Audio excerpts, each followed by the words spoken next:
There was a room in your childhood home where the air felt different. Maybe it was the kitchen, where silence could shatter without warning. Maybe it was the hallway outside a bedroom door, where you learned to read footsteps before you learned to read books. You knew the weight of each step. You knew the difference between a slow walk and a fast one. You knew what a cabinet slamming in the next room actually meant. You were maybe 7 years old, maybe 9, maybe younger, and you were fluent in a language no child should ever have to speak. You learned to hold your breath, not because anyone told you to, but because somewhere inside you, in a place deeper than words, you understood that less of you meant less risk, smaller, quieter, still. Like if you made yourself invisible enough, the storm might pass without touching you. That skill, that extraordinary, exhausting skill of reading a room before you walked into it, it kept you safe once. You need to understand that. It was not weakness, it was survival. It was brilliant, adaptive, and necessary. But here you are now, years later, maybe decades, and the room you are standing in is different. The people around you are not the same. The danger is not the same. And yet, some part of you is still holding your breath. You apologize before you ask for things. You notice it sometimes, this reflex, this small flinching motion in your words before you even get to the actual request.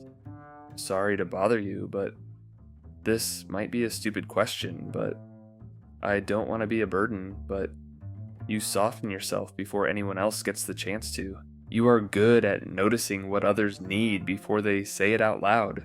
You pick up on mood shifts in a room with an almost eerie precision. When someone is a little quieter than usual, you feel it. When a conversation shifts tone by just a fraction, something inside you goes on alert. You have spent a lifetime calibrating to other people's emotional weather. You are also quietly exhausted in a way that is hard to explain. Not tired from lack of sleep, though maybe that too. Tired in a deeper place. Tired of managing.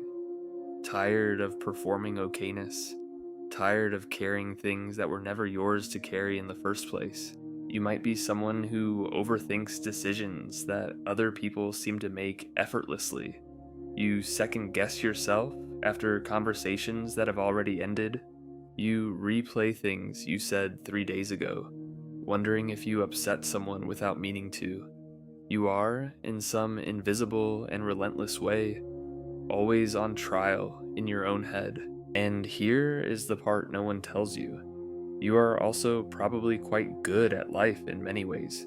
You are responsible, dependable. You show up. You do not fall apart easily in public. You have learned to hold things together because at some point, there was no one else to do it. I learned to be strong before I learned it was okay to need help. What you are living with now has a shape. It has a name, but the name comes second. The lived experience comes first.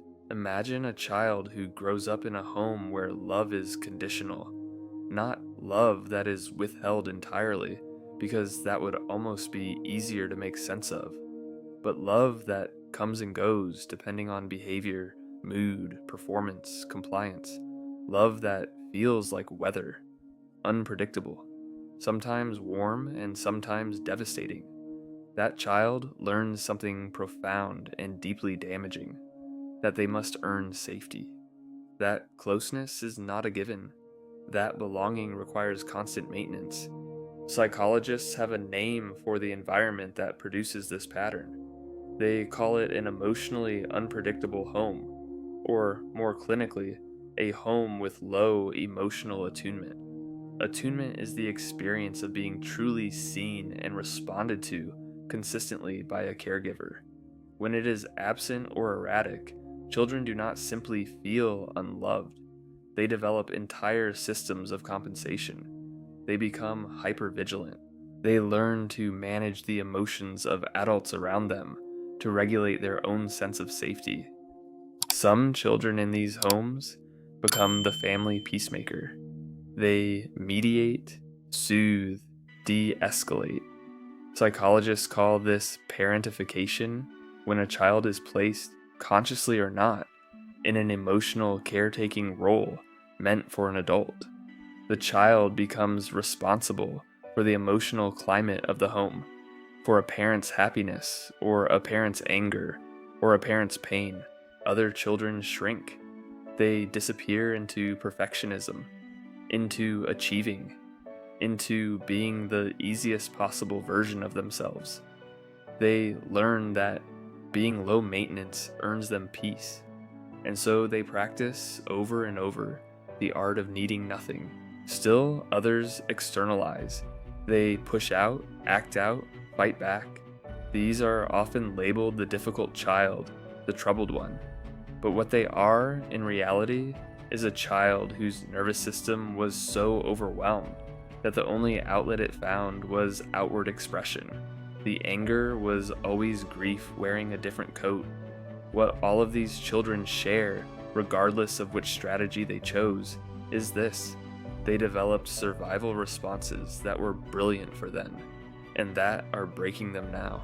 Here is where it gets quieter, darker, more specific. The nervous system of a child who grows up in a toxic family environment is not simply stressed, it is rewired. Research in developmental psychology and neuroscience has shown for decades that chronic early stress literally changes the architecture of the brain, particularly in the areas responsible for emotional regulation, fear response, and the interpretation of social cues. What this means in practice is that your brain learned to treat ambiguity as danger, silence as a threat, kindness as something to be suspicious of, because in your history, kindness sometimes came before the fall. You learned that safety was temporary, that peace had to be earned and could be revoked. And so you carry this into your adult relationships with an unconscious weight you may not even realize you are dragging. You might struggle to trust people who seem consistently good to you, because consistency was never your baseline. You might self-sabotage at the edge of something genuinely good, not because you do not want it, but because your nervous system does not know how to inhabit it. Goodness, stability, softness, these things trigger discomfort in a nervous system calibrated for chaos. There is something even more subtle here, something that often goes unspoken. You may have internalized the critical voice of your family system so completely that you no longer experience it as something that was done to you.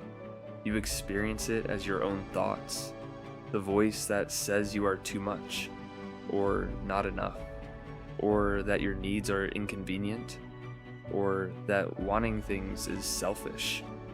That voice does not feel like a parent anymore. It feels like you. Psychologists call this internalized criticism, a form of the inner critic that was not born from you, but absorbed from your environment and mistaken for truth. The cruelest part of growing up in a toxic family is not what they did to you in the visible moments. It is what moved into your own mind and continued the work long after you left the house. The loudest voice in my head sounds nothing like me. Breath moment. Just pause here for a second. That voice is not your truth. It is not a verdict. It is an echo. And echoes, even very loud ones, eventually fade if you stop standing in the same canyon. The emotional peak of this story is not dramatic. There is no single moment of revelation. There is no scene where everything suddenly makes sense. The truest, most painful thing about growing up in a toxic family is not the big events. It is not the screaming matches or the moments of visible cruelty, though those matter too. The deepest wound is something far quieter. It is the ordinary moments of not being seen. The birthday where no one asked how you were feeling, the achievement that was met with silence or criticism, the time you cried and were told to stop. The time you were happy and were told you were being too much. The hundreds and hundreds of small daily moments where you reached towards someone and they were simply not there. Or they were there but looking past you.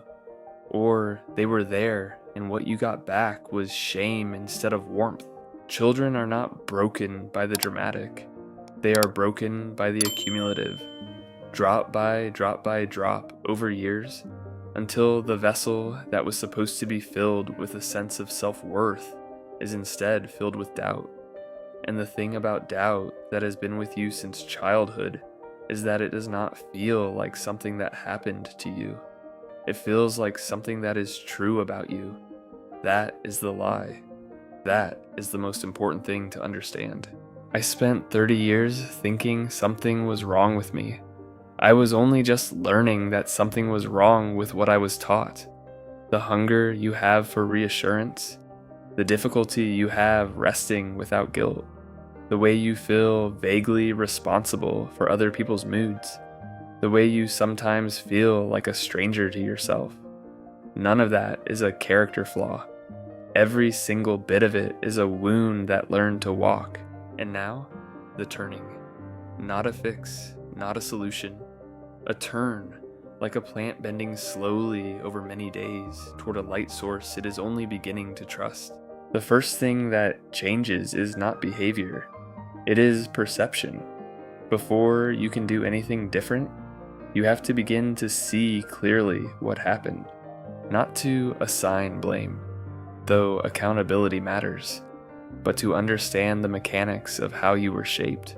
Because when you understand the shape of a wound, it stops feeling like your personality and starts feeling like something that happened to you.